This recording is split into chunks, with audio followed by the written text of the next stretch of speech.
Hi friends, எல்லாம் எப்படி படிச்சுட்டு இருக்கீங்க? எல்லாமே சூப்பராக படிப்பீங்க. குரூப் 4ல் நிறைய சர்ச்சை வந்து போயிட்டுருக்கு. டெய்லி நியூஸில் நமக்கு குண்டை தூக்கி போட்டுகிட்டே இருக்காங்க. சரி, ஓகே, அதெல்லாம் பார்க்காதீங்க.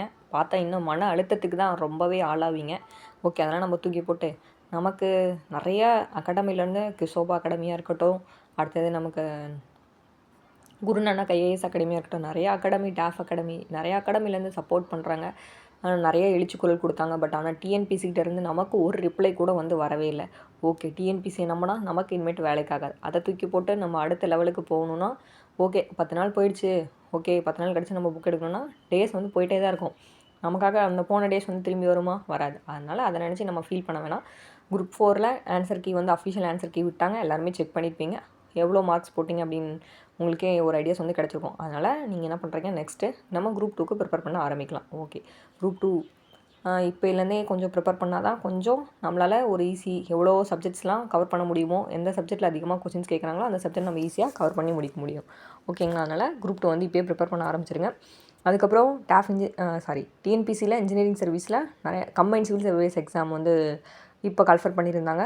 அடுத்தது உங்களுக்கு 9ஆம் தேதி எக்ஸாம்னு தெரியும். ஏன்னா இன்ஜினியரிங் டிபார்ட்மெண்ட்டுக்குலாம் ட்ரிபிள்இக்கு ஈஸிக்கெலாம் பார்த்திங்கன்னா அத்தி பூத்தார் போல தான். எப்போயாவது ஒரு டைம் தான் வாய்ப்பு வந்து கிடைக்கும். அந்த எக்ஸாம் யாராவது அப்ளை பண்ணிங்கன்னா கீழே கமெண்ட் பாக்ஸில் கமெண்ட் பண்ணுங்கள். எப்படி படிக்கிறீங்க அப்படின்னு சொல்லியும் கீழே கமெண்ட் பாக்ஸில் கமெண்ட் பண்ணுங்கள். ஏன்னா அதுக்கு வந்து நம்மக்கிட்ட மெட்டீரியல் இல்லை. இப்போ டிஎன்பிசினா நம்ம என்ன பண்ணுறோம், அஃபிஷியல் வெப்சைட்லேயே போய்ட்டு ஓகே கவர்மெண்ட் மெட்டீரியல் இருக்கும், டவுன்லோட் பண்ணி படிப்போம், ஸ்கூல் புக் இருக்கும், வாங்கி படிப்போம். ஆனால் இவங்க அவங்களே சிலபஸ் கொடுத்துட்றாங்க. 10 யூனிட்டுக்கு சிலபஸ் கொடுத்துட்றாங்க. நம்ம வந்து ப்ரிப்பேர் பண்ணி படிக்கணும். கொஞ்சம் புதுசாக படிக்கிறது தான் கஷ்டமாக தான் இருக்குது. இந்த டிபார்ட்மெண்ட் பேப்பர் கம்பேர் பண்ணும்போது டிஎன்பிசியே பரவாயில்ல, மேக்ஸ் எல்லாம் ஓகே, நம்ம இதையே படிச்சுட்டு போயிடலாமான்ற மைண்ட் செட் கூட நமக்கு வந்து வருது. ஏன்னா அவ்வளோ கஷ்டமாக இருக்குது டிபார்ட்மெண்ட் பேப்பரு. ஓகேவா? ஸோ அதனால் யார் யார் எப்படி படிக்கிறீங்க அப்படின்னு சொல்லிட்டு மெட்டீரியல் எப்படி நீங்கள் ஷேர் பண்ணி படிக்கிறீங்க அப்படின்னு சொல்லி எனக்கு கொஞ்சம் ஷேர் பண்ணுங்கள். எனக்கு கொஞ்சம் ரொம்பவே யூஸ்ஃபுல்லாக இருக்கும். ஓகே, இன்னும் படிக்காமல் இருந்தீங்க அப்படின்னா குரூப் 2 படிக்க ஸ்டார்ட் பண்ணிங்க. இனிமேல் டைம் வந்து இருக்குது நம்ம கம்மியான வாய்ப்பு யூஸ் பண்ணி நம்ம எப்படி வெற்றி அடைகிறதுன்னு தான் நம்ம வந்து பார்க்கணும். சரிங்களா? போனதை நினச்சி வருத்தப்பட்டுட்டு இருந்தோம்னா நமக்கு வந்து ஒன்றுமே வந்து கிடைக்க போகிறதில்ல.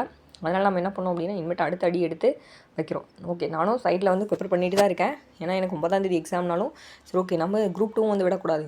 ஏன்னா இதுவும் வேணும், நமக்கு அதுவும் வேணும். அதனால் நான் அதுக்கும் ப்ரிப்பேர் பண்ணிட்டு தான் இருக்கேன். நான் எப்படி ப்ரிப்பேர் பண்ணுறேன்னு உங்களுக்கு வந்து ஷேர் பண்ணுறேன். Okay guys, thank you.